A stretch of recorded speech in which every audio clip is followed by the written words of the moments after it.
Special meeting budget hearing to order at 7 p.m. 6:50. Or 6:50 p.m., sorry.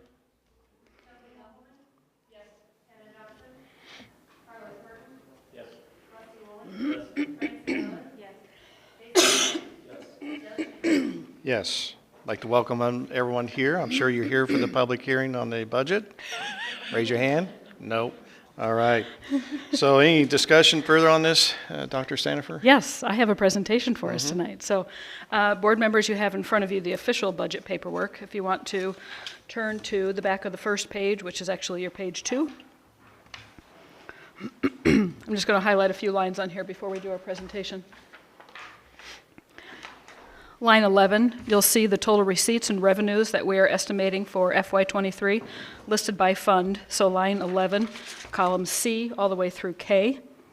And then if you go down a little bit to line 21, you see the line for total disbursements or expenditures, and you can see the estimates for FY23, again, for all funds, Fund 10 through Fund 90. So again, line 21, columns C through K. And then they take the revenues and subtract the expenditures. On line 22, you can see that excess of direct receipts over or under the expenditures, again, listed by fund in column C through K. And then just one more line that I'll point out on the next piece of paper, which is page 3. What's important to note there is down at line 81, right above the solid black line, estimated ending fund balance as of June 30, 2023. So taking our unaudited fund balance from June 30 of 2022, adding the revenues, subtracting the expenditures, this is what we estimate for our finish as June 30, 2023. And again, you can see those by fund. I will say there is one error in your document in column I for working cash. That would actually be $25,000 higher than what you see listed there for a total of $711,771. And so now we will go into our presentation. We have FY23 budget considerations. We use conservative budgeting principles, meaning that we underestimate our revenues and we overestimate our expenditures. Our revenue sources come from local tax dollars. We calculate that at 98% in case they don't all come in. We have state funding sources, something called evidence-based funding, what the state gives us based on what they assess our need to be. For us, that's about $886,000. And then we also have some state grants for our ag department, for our food service, driver's education, and our pre-K program. And then we have quite a few sources of federal funding. Majority of those would be breakfast and lunch programs. Again, there's federal funding for those. Our title grants, our IDEA special education grants, and then all of our ESSER grants. And we'll talk about expenditures as we go through our presentation. So in Fund 10, which is called our education fund, it's our largest fund money-wise, and it's also the most common place where we spend money from. We anticipate our revenues. You can see over in the right-hand column what our anticipated revenues are on the far right, just over $8 million. Our expenditures are also over $8 million, just a little bit higher than our revenues. And when you do the subtraction there, we anticipate being behind in our budget in the Fund 10 by about $361,000. I want you to note that in many of the slides that you're going to see, the revenue amount in FY22, so kind of in the middle top, that's a little bit lower than what was anticipated because of the timing of that tax release. A lot of the taxes came in July, but you can't count that on your FY22 books. And so, again, you can see the projected fund balance for the end of June of 2023, which is also what was in your packet as well. And in the next slide, we talk about where money comes in and how it goes out. So in the education fund, we're getting our evidence-based funding, $886,000. We still have funds in ESSER 1, 2, and 3. You notice the biggest chunk is in ESSER 3. We also have local tax dollars of almost $6 million, and then some title, preschool, ag, and IDEA grant funding. Expenses that are paid out of the education fund include our certified staff salaries, salaries for our paraprofessionals, cooks, nurses, certified benefits, technology, all of our licensing for our growing technology programs, all of our out-of-district tuition, and athletic and activity expenses, and the cost for food. In Fund 10, Operations and Maintenance Fund, you can see again on the right our FY23 budget. We anticipate about $1.4 million coming in and about $1.1 million going out. We've decided on some of the projects that would be done, and that's what we expect to expend. We would be a little bit ahead in the black for our budget there. And again, you can see the projected fund balance at the very bottom right, almost $1.7 million. What goes into and out of the Operations and Maintenance Fund, local tax dollars go in, and corporate personal property replacement tax also goes in. That's a tax on large companies for the items that they own, their tractors, their equipment, and things like that. Expenses from Fund 20 include the salaries for custodians and maintenance staff, water and power, exterminating services, fire extinguisher inspections, trash removal, and all the work that we have to do with HVAC. And I will note, we haven't talked about TMI and Daikin in a little bit. We've been doing very well with our HVAC and reducing costs over at the Mansfield building. Fund 30 is our debt service fund, so where we pay our bonds from. So we anticipate, we bring in about $829,000. We anticipate bills of $825,000. And you can see our projected fund balance in the very bottom right. Revenues for Fund 30 come from half of our Piatt County sales tax. That's a 1% sales tax that's given to us in Piatt County for all the students who live in that county. Local tax dollars also come in. Our expenses are, as we said, bond payments, which include principal, interest, and also fees. Our transportation fund is called Fund 40. We anticipate revenues of just over $673, expenditures of just over $900,000. So this fund will be in the red, we anticipate. Our projected fund balance is of a little bit of a concern. We anticipate going down to $123,000, which is not the best cushion to have there. That's a fund that's been struggling for a little bit. The prorated money that we get back from the state doesn't cover the costs that we have. And we will get to the working cash fund in just a minute. You'll find out that we have sufficient money if we needed to transfer to that fund. What goes in and out of Fund 40? Revenues include that transportation reimbursement that we just mentioned. This year we will have some ESSER money going in to the transportation fund, and that is due to the summer school transportation. A small, very small portion of the corporate personal property tax replacement goes into this fund. It's a formula that you follow. It's about 10%. And then also local tax dollars. Expenses for the transportation fund would be salaries for that department, bus leases of just around $160,000, replacement of an activity bus if we can find a vehicle that's available. That's been a struggle. We have budgeted $38,000 for that, and are always increasing fuel and licensing costs. I will note that the cost of the transportation office building is not part of the transportation fund. Fund 50 is where we pay our retirement, our Social Security, and also our IMRF to our non-certified staff. And we have just a little bit of overspending in that category. We typically levy a little bit lower than what we need because we know we have a fund balance that is sufficient. What comes in and out of Fund 50, local tax dollars go in, and a portion of our personal property replacement tax goes in, and our expenses include the benefits which are for IMRF, FICA, and Medicare, and then also we pay each year towards the unfunded IMRF liability. Then we get to Fund 60, the Capital Projects Fund. This, as a reminder, last year we transferred from our working cash fund, which you'll see next, the $315,000 into this capital projects fund because this is the fund where we're paying our expenses for the transportation office. This year we anticipate in tax dollars getting $75,000. Our expenditures are $356,800. That includes finishing off, we already had a July payment for the bus transportation office, and we have one more payment. We're getting ready to finalize that build, and so the last payment will go out.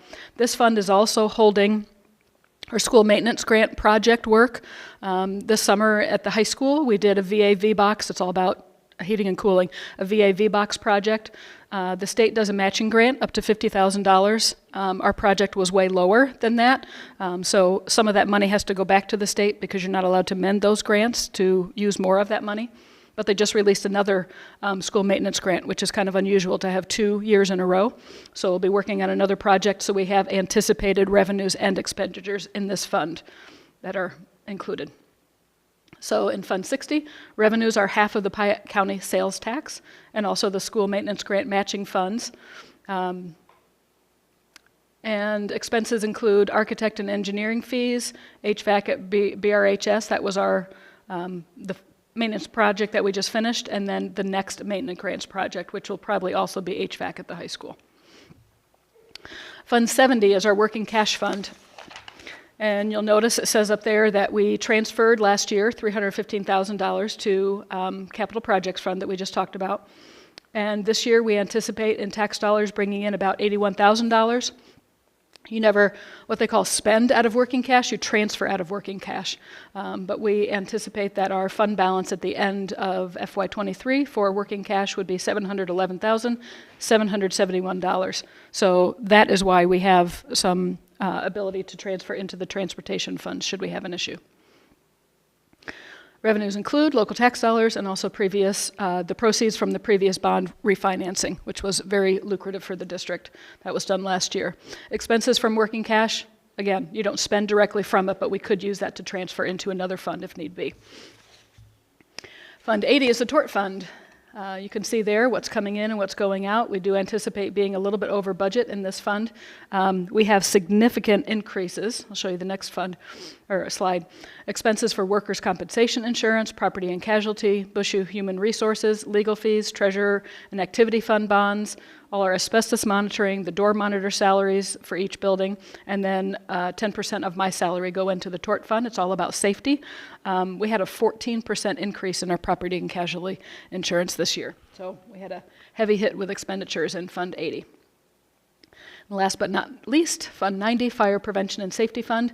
We anticipate bringing in $80,000. 80,000 expenditures is just a guess right now. Like we talked about in the 640 hearing, once we get our 10-year HLS survey approved, then we can start using any HLS funds that we already have in our budget. We cannot use them until then, and I don't think any large projects are going to be able to be scheduled and completed before the end of this fiscal year, so that $80,000 is in there in case we can do some of the smaller projects that our staff or local contractors can help with. So revenues include local tax dollars, and expenses would be any of the HLS approved projects, which would include architect and engineering fees. And that brings me to the end of the budget presentation. Any questions? Those of you present, you can download this presentation as well on the website, I'm pretty sure. No, but I'd be happy to share if anybody would like to have.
Sorry, I didn't have my mic on earlier.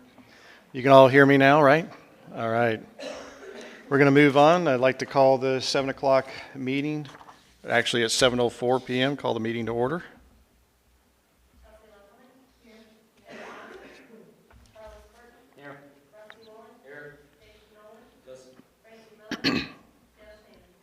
Yes.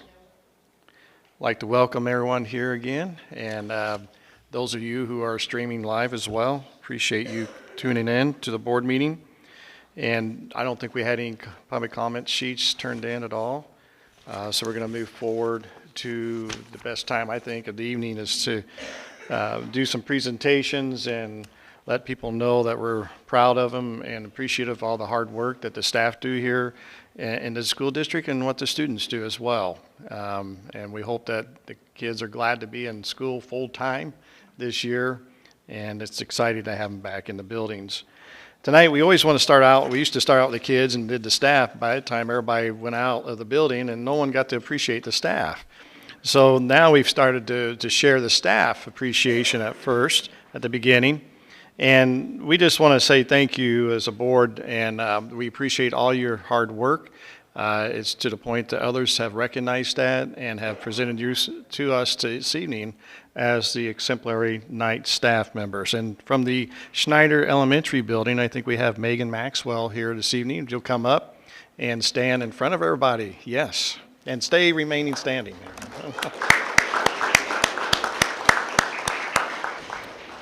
And I think from the Blue Ridge Intermediate Junior High School, we have Ken Peters here and Dustin Miner here as well.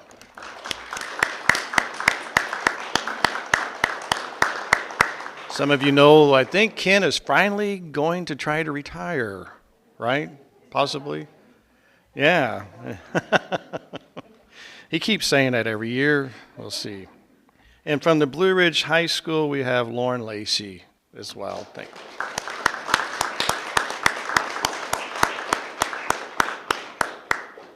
Thanks again for all your hard effort.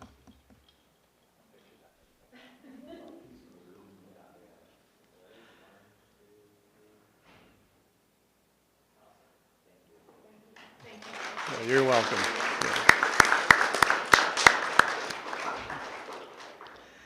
Now we come to the students here this evening. And when we call your name, we just ask that you come forward, and we're going to start with the older classes, so that way you can stand in the back and get a good picture taken. From the Blue Ridge High School, I think we have Dylan Kofi here and Lillian Inger.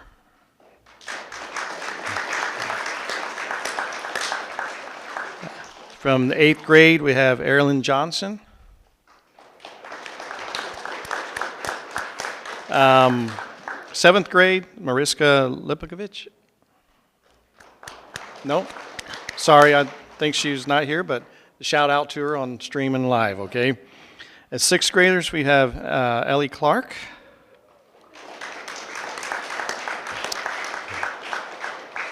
Fifth grade, Aaron Covington, I'm sorry. 4th grade, Bennett Denny.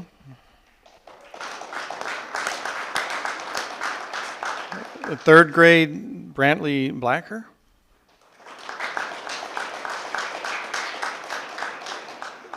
The 2nd grade, we have Ava Meyer. 1st grade, we have Taya Brumfield.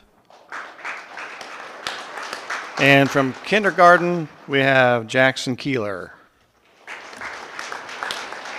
Let's give him a good rousing round of applause.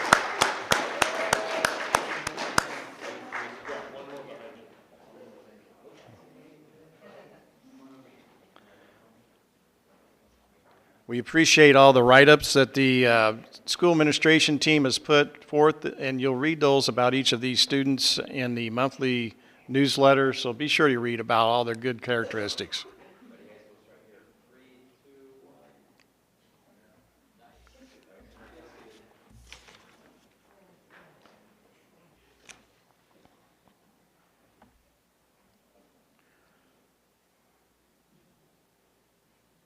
All right.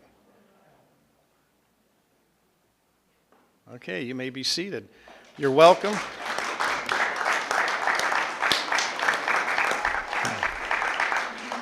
You're welcome to stay for the rest of the meeting. You're welcome to leave if you need to, especially the kids need to get in home, do their homework. Get in home, do their homework. We'll wait for the transition time here.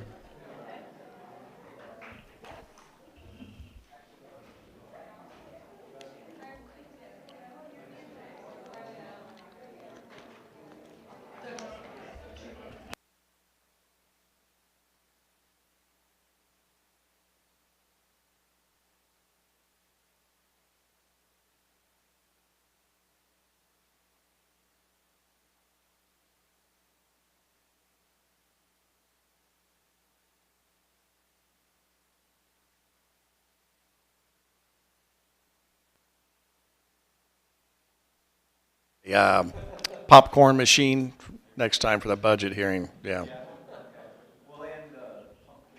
Oh, yeah, yeah. Yes.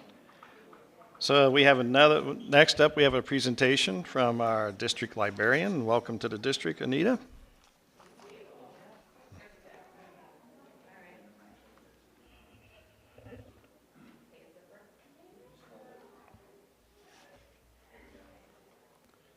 All right, thank you for having me here this evening. I'm very excited to be a part of the Blue Ridge community. And I'm here this evening to talk to you a little bit about our libraries and our library collections, just to share a little bit of information and some plans for some things that we would like to do this year. Okay. So, there we go. All right. So my first week on the job, one of the first things that I did was run some collection development reports on our library collection. Our circulation and cataloging software allows us to look at these statistics, and so as a new librarian here in the district, I wanted to get a sense of what we had in our collections and kind of where we stood with things. So that's what I would like to start by sharing with you tonight. So some of the things that are included in these reports include the number of books that we have, the average age of those books, how many books per student we have, and so on. Okay? So this slide kind of breaks it down for you a little bit in each of our 3 buildings.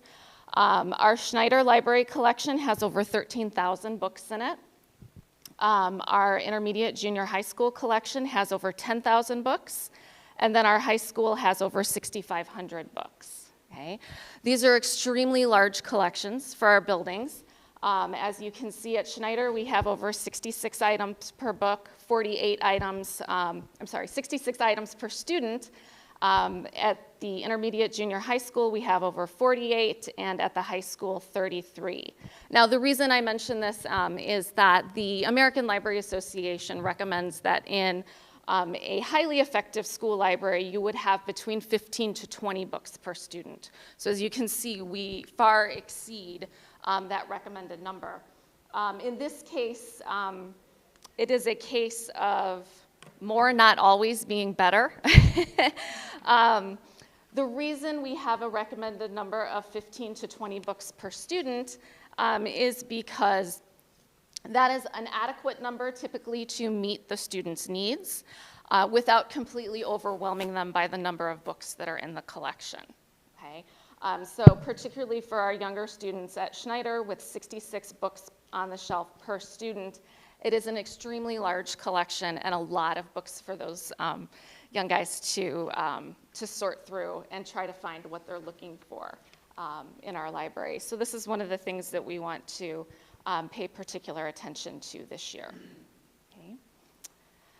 So the other thing that we looked at also in the reports is the average age of our collections. So at Schneider, our average publication date was 1996. So our average book in the Schneider collection is 26 years old. At the intermediate junior high school, our publication date was 2001. So the average book is 21 years old. And then at the high school, our average publication date was 1989, so 33 years old. So our collections are aged, and the average recommended age of collection is about 10 to 15 years old. And this varies depending on what we're talking about, what the book itself is about, okay? So I also have it broken down by fiction or nonfiction. Our fiction collections, 1997, 2003, 2001, I worry a little less about those. Those are our stories. They don't go out of date quite as quickly. What we are more concerned about there is the condition of the book. And so we do have a large number of books in our collections that are in poor condition. I believe what's frequently happened is that new copies of a classic book or a well-loved book have been purchased for the library and put on the shelves, and then the older copies have not been removed. So we have multiple copies of some books in our collection, and the condition of those vary. If you look at them, you can see we might have a newer copy that's in great shape, but then we still have the copy that's 33 years old and falling apart that hasn't been removed. Okay? What concerns me a little bit more is the age of the nonfiction collection. You can see for Schneider, it's 1994. The intermediate junior high school is 1999. And then particularly the high school, the average publication date for our nonfiction collection is 1984. So that is, 38 years old. So our nonfiction collection over here is a particularly old collection. Now again, depending on what the book is about, that might not be an issue. If we're looking at books that are about history or literature, the information in those books doesn't typically go out of date quickly.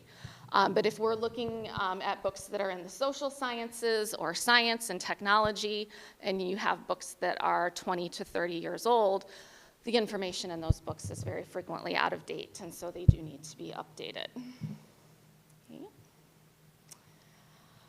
So what this means is that this year we will be embarking on weeding our library collections. So that's what we call it in the library profession when we begin to go through and remove those out-of-date books or the books that are in poor condition. So we go through our collection with a set of criteria. We do have professional standards that are recommended for weeding, and then also we can vary those standards slightly depending on the needs of our particular community. But we will remove the out-of-date books. We will remove the books that are in poor condition. And our goal here is to free up shelf space for new books. In some of our libraries right now, in some areas, we have no space to shelve new books. The shelves are filled nearly from end to end with the books that we have. And so as we add new things to the collection, we're having a difficult time finding a place to put them, which means we have to completely shift the collection. So what we need to do is remove some of the older books and make room for the newer. Okay? And then also, as I mentioned earlier, it makes it easier for our students to browse the library and find items. It also makes it easier for the staff to locate items as well. Okay?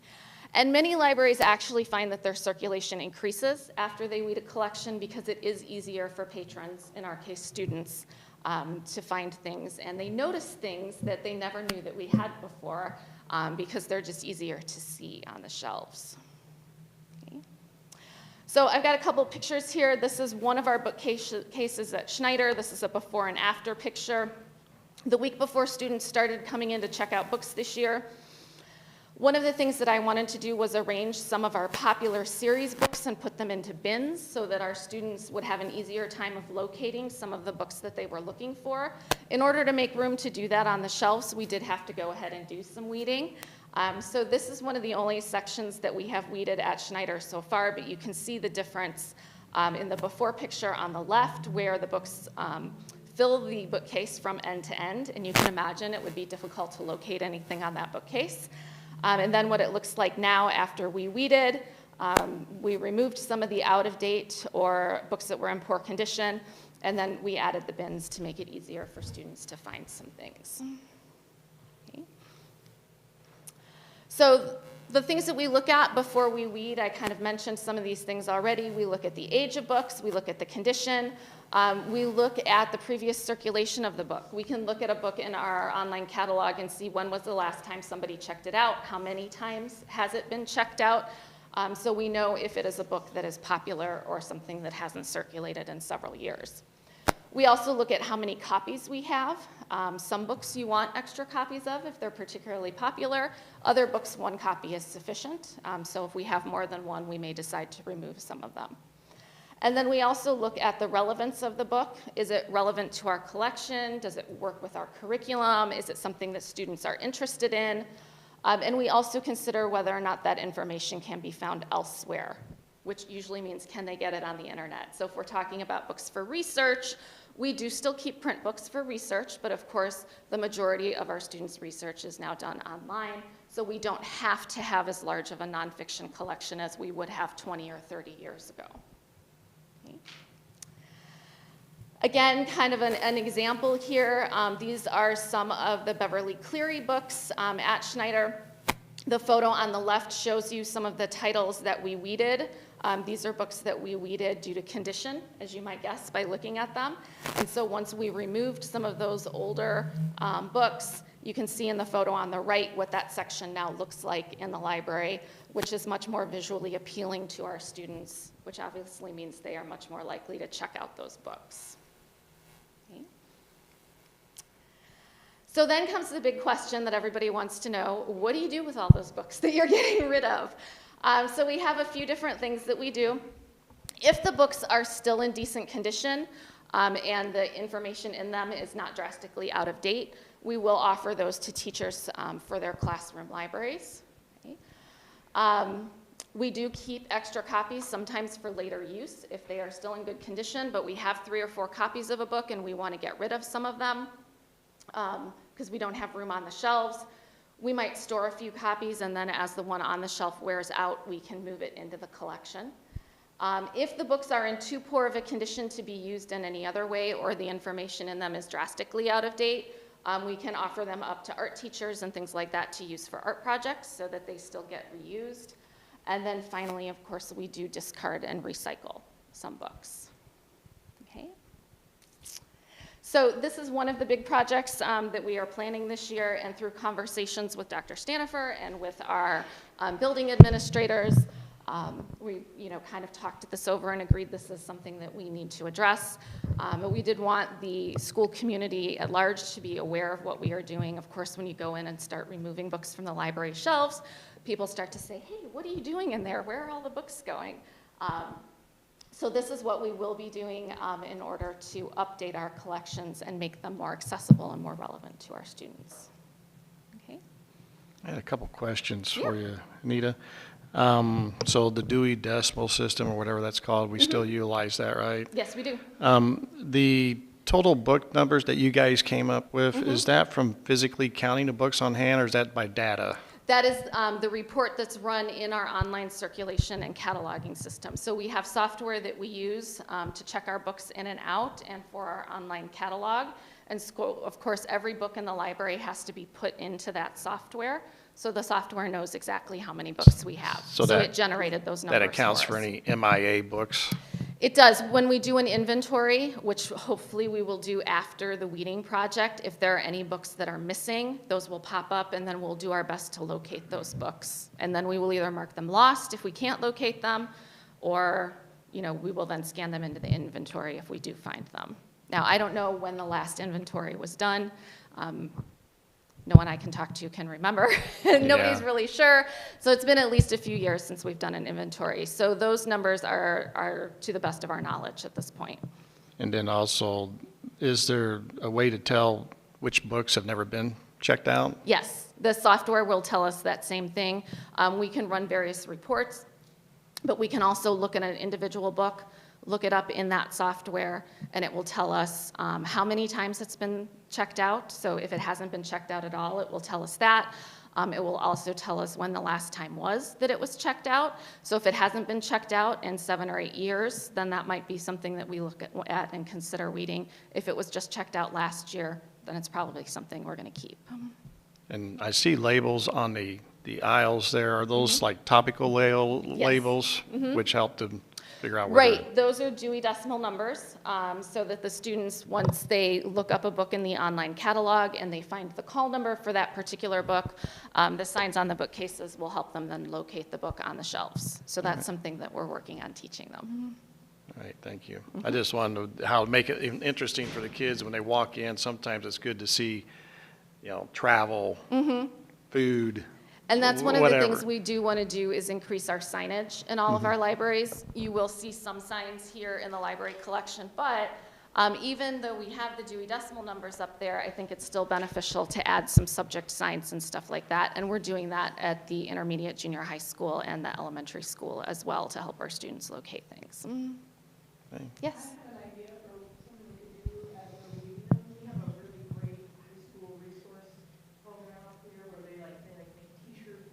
Mm-hmm. What if we, after we read the books, we come up with a way for them to maybe have a community or a school book sale? We had talked about that. Liz, our library clerk here at the high school, actually suggested that. So that is an idea that I want to investigate further. It's not something I've had a chance to really look into too far yet, but that's definitely on our list of possibilities.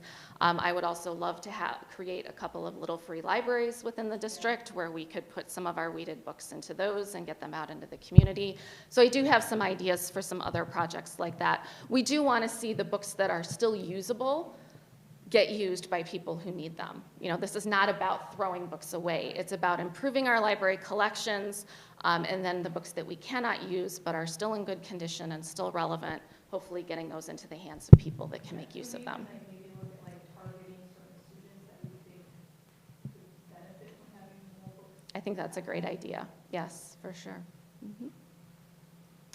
Any other questions?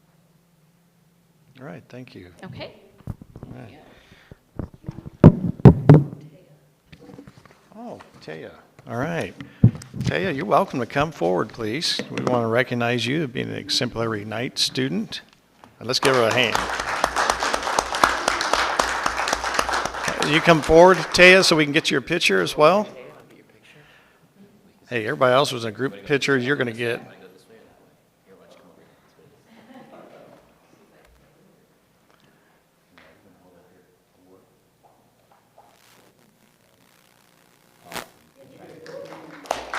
You got a cookie, right? All right. Moving forward with our board communication. See 2 copies of parent emails there, and you do have responses to those as well, so I think we're complete on those. And committee reports, there were no committee reports for this month. Correct?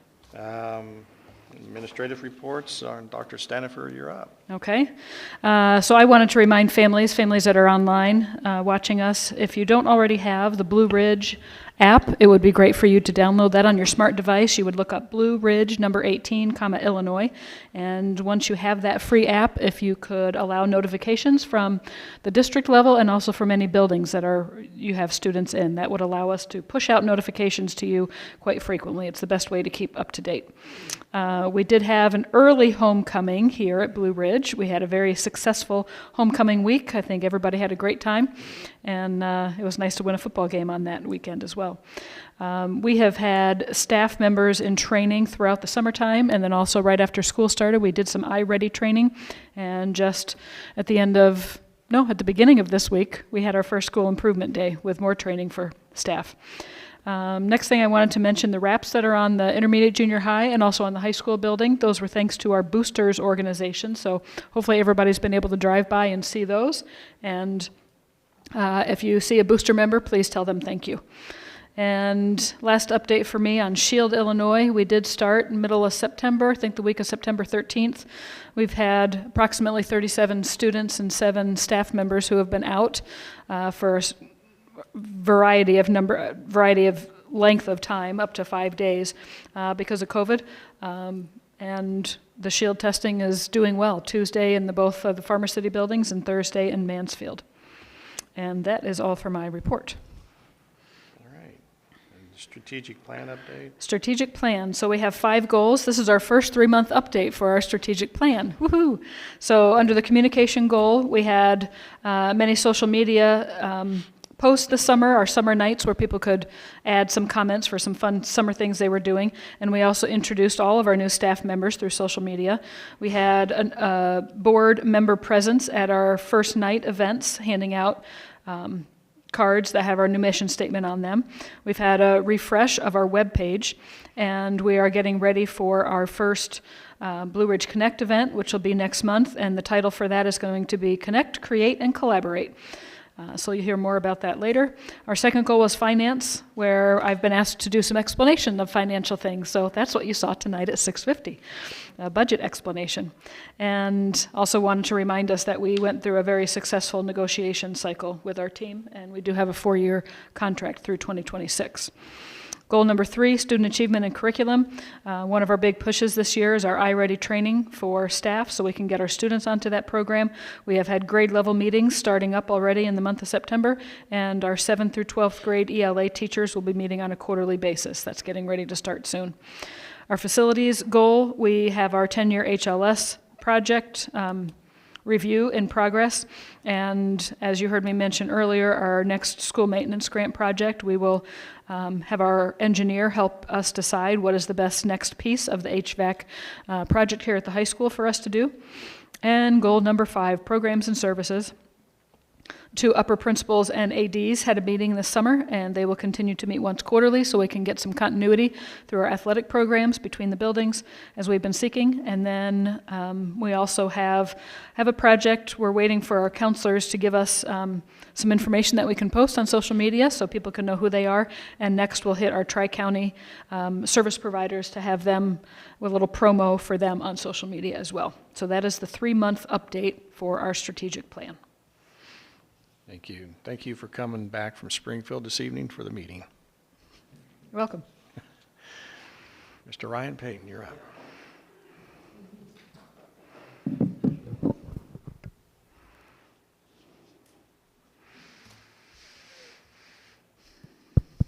Okay, good evening. I'm going to start by just talking about my school improvement plan. We still receive the 1003A grant. I think this is the last year that we'll receive that. And so as a result, we have to get our plan approved earlier in the school year. So I sent that to you guys for review. I'm just going to hit upon a couple of points. We have two main goals that we're working on this year. One of those is to increase the use of student data to inform our instructional practices, which really aligns to our strategic plan, and that was the purpose of that goal. Really looking at how we're utilizing data in our K through 6, well, not K through 6, I'll say K through 3 grade level meetings, and just using that information to kind of analyze and think about what type of instructional practice moving forward, interventions, action plans, et cetera. So just really being really cognizant and intentional with how we're using data and linking that to our instructional practice. The other piece that we're looking at, which aligns with kind of our district ILT work that we're doing right now, is kind of evaluating and looking at the SEL framework that we're utilizing in our building and kind of the multi-tiered system of supports that we're using. And so that'll be something that'll continue to evolve throughout the year. And those are kind of our two main areas that we're focused on right now. Another thing that I wanted to focus on from my board report was the proposal about our kindergarten report card. So in there, I had mentioned that the kindergarten team came to me and wanted to update the report card. So if you remember a few years back, I think it's probably about 5 years ago actually, when the kids assessment came out, we were one of the few districts that quickly moved to creating a report card, a continuum of learning report card based on the kids assessment. And so at that time, we had developed a report card that looked at 8 different domains, and there's about 26 different components within those domains. They range from things like science, math, physical development, literacy and language, attention to learning and self-regulation, to some different domains. Well, one of those domains is the math that I talked about briefly. What we would like to do is actually take away our math patterning standard that we had in there, or measure, I should say, and replace that with our measurement component. The reasoning behind that is that actually the patterning component is actually not a standard in the state of Illinois for kindergarten. I think that's an early learning standard for more of like a pre-K piece, and it's actually not anything that's in our Eureka curriculum for math. And so what we'd like to do is to change that and put the measurement measure in there. And so that is something that there is actually 2 different kindergarten standards for in the state of Illinois. So we just like to adjust that. We just think it's going to be a better tool to utilize and a better way to assess our students. We'll still do some work with patterning, but it definitely won't be a focus of what we're doing in kindergarten. So, and yeah, that's basically all that I have. We have some good enrollment numbers. If you looked at my board report, I think we're at 270 in our building, which is up quite a bit from last year. So that's really exciting as we start to look at growth in the district and so on. Hopefully that's a good sign. Okay. Thank you. Any questions?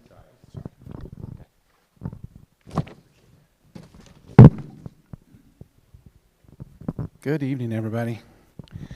Just wanted to share a few things from my board report. Our enrollment right now stands at the time I did the report at 210 students. We've actually added a couple of students since then. I think we're about 212 now. The first night event was a really great time for me. Being the new guy in the school, it was really exciting to get a chance to talk with the families and kind of see them in total like that for the first time, and I felt like it was really well attended.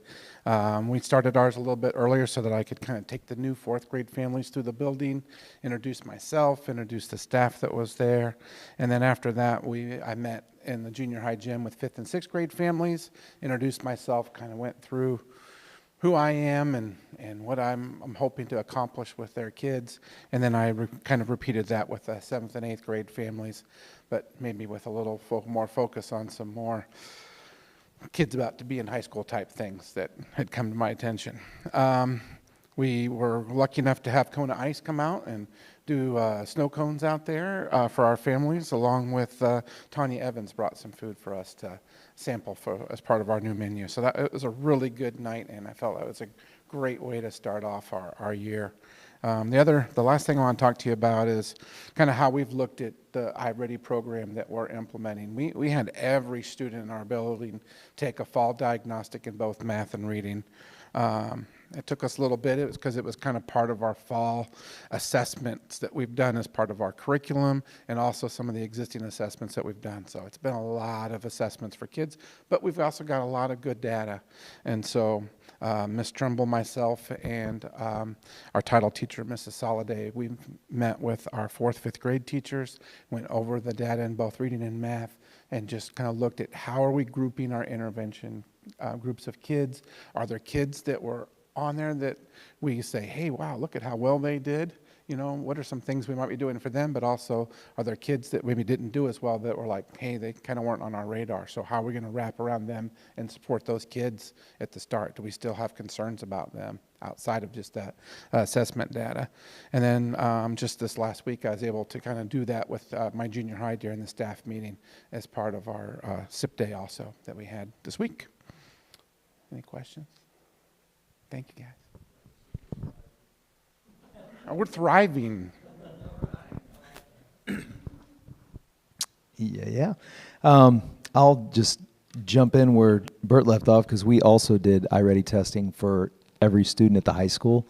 And that's not in my report, but we wrapped that up a couple weeks ago, and really it's the first time that we've done that at the high school with any kind of system, with any kind of feedback at all. So we are trying to figure out how to sift through that and what exactly to do with that. We have some systems in place for math specifically already, and Miss Lacey, who was recognized in Exemplary Night, is coming up with ways for freshmen and sophomores to get some extra supports in reading, and it's just lots and lots of conversation about what's the best way to approach this with the kids, because the data that we got on the testing was just it's amazing how much detail, and then the fact that these programs then tailor specifically interventions for each kid, you know, and it just knows exactly what this kid needs, and is going to work with them. So we're excited to see how that looks over the course of this year, and as we move forward with that. Let's see. Another piece that we're looking at is with the district ILT, focus is a little bit on our PBIS system, is what we kind of went over last month, and kind of discovered at the high school that we haven't been doing that real well. So we're making some big overhaul changes to our PBIS and really putting some things in place. So that's something that we are tackling right now at the high school level. And let's see. Electronics referrals. That's something new on my report under the discipline data, because something new that we put in this year was a cell phone policy where we're asking kids to have their phones off and away during class time. And that was not an emphasized expectation last year. We decided that has the greatest impact on student learning. If they're looking at their phone, they can't learn. If they've got earbuds in and they're listening to music, they can't hear the teacher, they can't learn. If they're distracted by Snapchat, they can't focus on English and math and stuff like that, and they can't learn. So we really decided that was should be a great point of emphasis. So we were expecting, you know, more of a battle there, and the kids have really responded well. And every time that I've called home on a student that's been sent down, families have been 100% supportive. Yes, absolutely, the kids should not have their phone out in class. So I feel like we're definitely moving in the right direction there with that new policy. And then a couple of positive things here. Let's see. STEM Club last year kicked off an event. They had a spooktacular that happened to coincide with the night walk, is that what it's called, with the elementary building. So we had like 7,000 kids come through the event that night. Didn't work out timing wise for that, so the Spooktacular is actually next week, Thursday night. There's no school on Friday for the kids, so they felt like that was a good night to do it and get them a little bit more. It won't impact them if they're out till 8 o'clock because they don't have to get up for school the next day. So that is next week, Thursday night. It'll be here at the high school. Lots of cool science and Halloween themed type things here at the school. And yeah, and another note on Lily Inger, one of our, she was an exemplary night. She's the athlete of the month for August, and then last week she won the conference golf tournament for LPC as well. So, and she's off to regionals tomorrow. So that's what I got. Questions? You guys are a tough crowd. All right, who's next? Paige. Paige.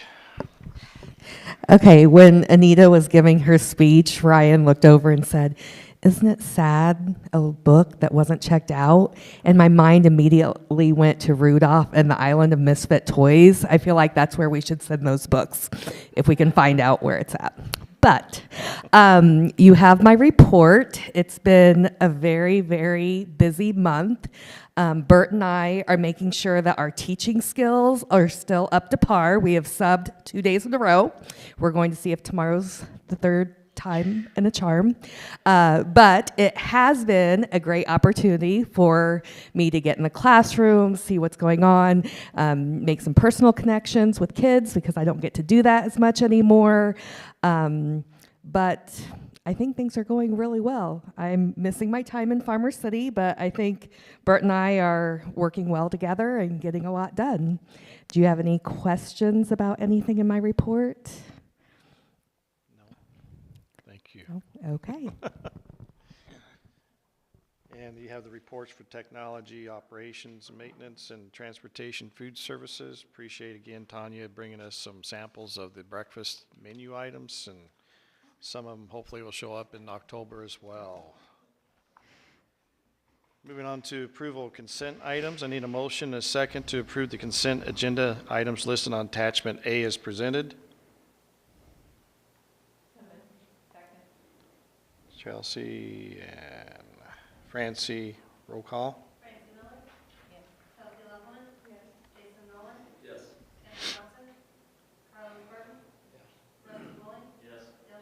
Yes. Moving on to old business, discuss for approval a budget for the 2022-2023. Would you like me to do my presentation again? No. So we need a motion and a second to approve the budget for Blue Ridge Community Unit School District Number 18 for the 2022-2023 fiscal year with changes from the tentative budget presented in August as presented. Carlos? Chelsea. Roll call.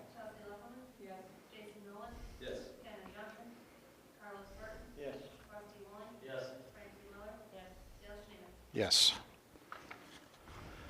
New business, press policy 7270, administering medicines to students. So you have approved this recently, and then you approved an addition to this policy to include undesignated epinephrine.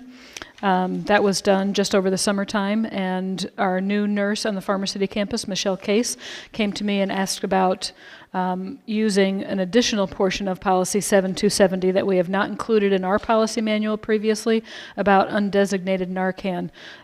With the opioid crisis in the state that it is right now, and with us being a very rural district, maybe not having immediate access to emergency personnel, she felt like it would be a smart move on our part to have undesignated Narcan available for her use.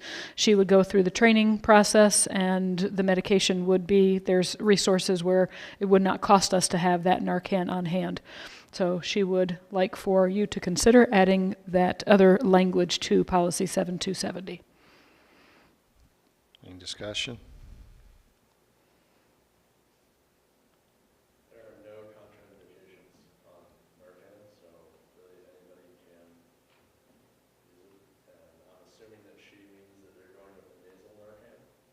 I believe so. And just as a, I don't know how Farmer City PD does it, but Pine County Sheriff's deputies all carry Narcan on them. Most police officers now also carry that. So it's a backup to that as well. All right.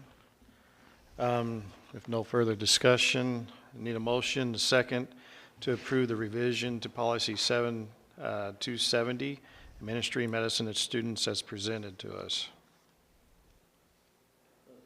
Carlos? Rusty? Roll call?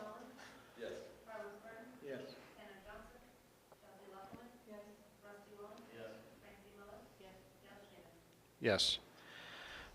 Consideration of pay increase for junior high officials. Okay, so if you remember, we had 2 times last year where the high school revised their athletic payments for their officials. Once because we felt like it was needed, and then a second time because other school districts were going up as well. Just like we have a sub shortage, a driver shortage, there is becoming an athletic official shortage. And so I think every district around is trying to compete and go up a little bit in the scale. So if you're looking in your board book at page 170, you'll see what has been requested from the intermediate junior high. You can see in the third column there what the current pay is for each of those official categories, and then what the proposed pay would be. And then you could also see what is current in the very last column for our conference. So the request would be to make those increases. I think it's a nominal increase. Hopefully we could get our games covered a little bit with more security, I would say. 170. It'd be on the, I mean, I think the proposed pays is substantially more than some of the others. Do you think it's going to be to where we don't have to visit it again for maybe 2 years, or do we want to be set the precedents? Are we good with these numbers? To be honest, I don't know how often they've been revised in the past. I'm not sure if anybody here would be aware. I don't know, but I know I had, just in the softball season alone, at least 2 groups of officials approached me about it, mentioning with other teams in the area over, and more than one, we were lower end. Mm-hmm. I only had that experience with basketball as far as girls. Yeah, if they're better, you might get more money.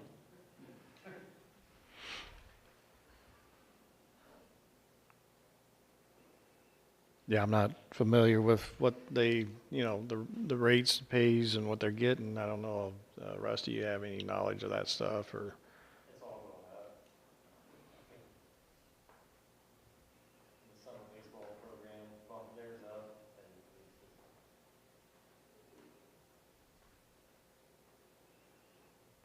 What I don't see on here is softball, though. Bert, I wonder why that was not included. Are we in the conference for softball? Yeah, so I'm not sure why that would not be on here. TJ listed baseball, basketball, and volleyball.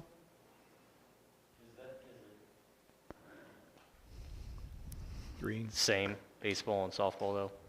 I'm not sure. That's what I'm wondering.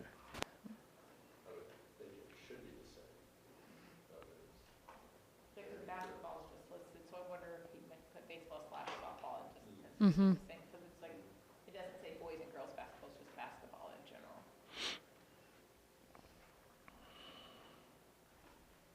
Because really, the girls are more aggressive than the boys usually. Saying. Maybe you can find that email, Bert, that with the conference spreadsheet on it. So I might have miscopied. can you explain to me what the 1 game plus 3B innings? That's the Yeah. like a JV team. Yeah, Oh, so okay. a lot of times we'll do, with our 6th graders that play, we'll have the 7th and 8th graders will be most of your starters, but then your 6th graders will get the chance to play a few innings to learn the Okay. rules because it's so different, so.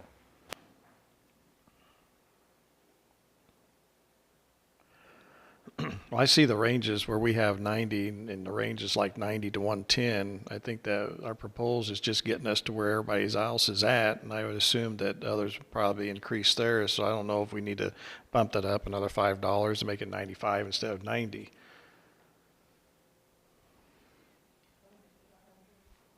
I found the email, Bert. Yes, it is baseball and softball. Yep.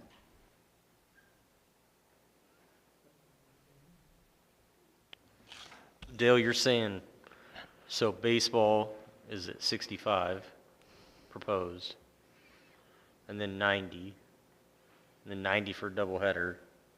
You're saying take that to 100 for the extra, what do you do with the 65? Leave that at 65? Yeah. But for like the double header, you're getting the same for a full double header as you are for one game and 3B innings. Yeah. That seems like you would want a little bit more, I mean, you're definitely spending more time because it's a full double header.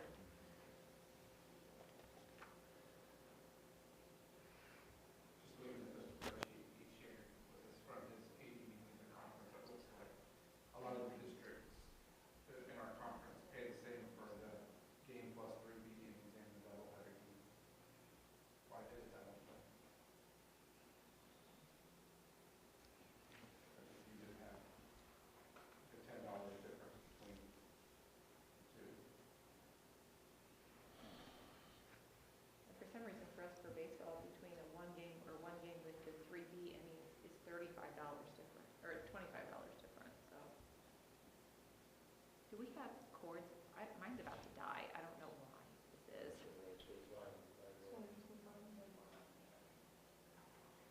They were for a while back at Avalon. I'm like, I think they're all gonna die. We're going to be done here pretty quick. Hurry. We'll be done sooner or we're gonna see what's running out. We're still on. 7%, Gail, 7% is what I would do. I'm Do you want sorry. doubleheader to go up to 100? Yes, please. All the other numbers acceptable? I think so, yeah. Okay. Got it. All right. So I need, if there's no further discussion on that, I need a motion and a second to approve the Blue Ridge Intermediate and Junior High Athletic official pay increases as presented and modified. Jason? Carlos? Roll call?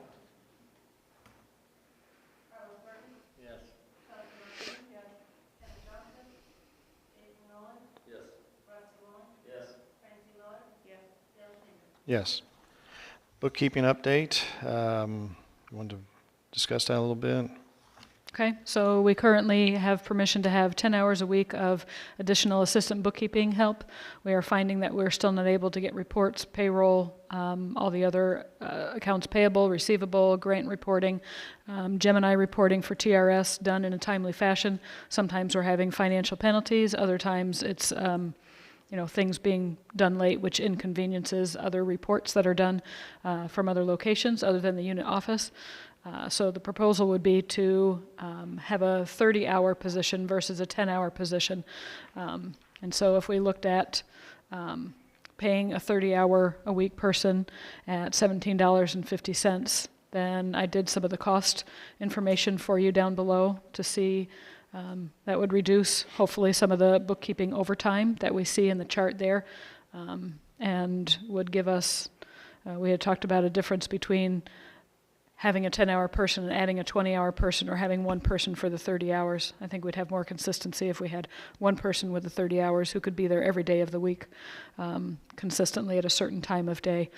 In doing so, I think that's going to help us not only be more efficient in our processes, but we're going to be using our, we won't have the financial penalties if we can get the right person in that position to help out in a significant way.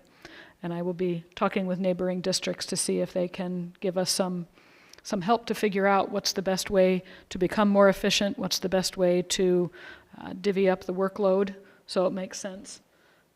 Because that's one area where you can't be behind and you can't be lacking. You can't make any mistakes. So I'm asking for some additional help for us there. All right, any discussion on that? I need a motion and a second to approve the request for additional bookkeeping staffing for Blue Ridge School District 18 is presented. So moved. Second? Jason? Roll call?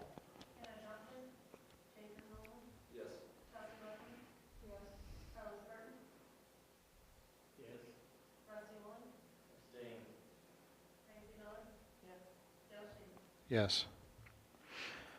Need a motion and a second to move from open session to closed session for discussion of appointment, employment, compensation, discipline, performance, or dismissal of specific employees or ongoing pending or probable litigation of the district at 7:54 PM. Carlos?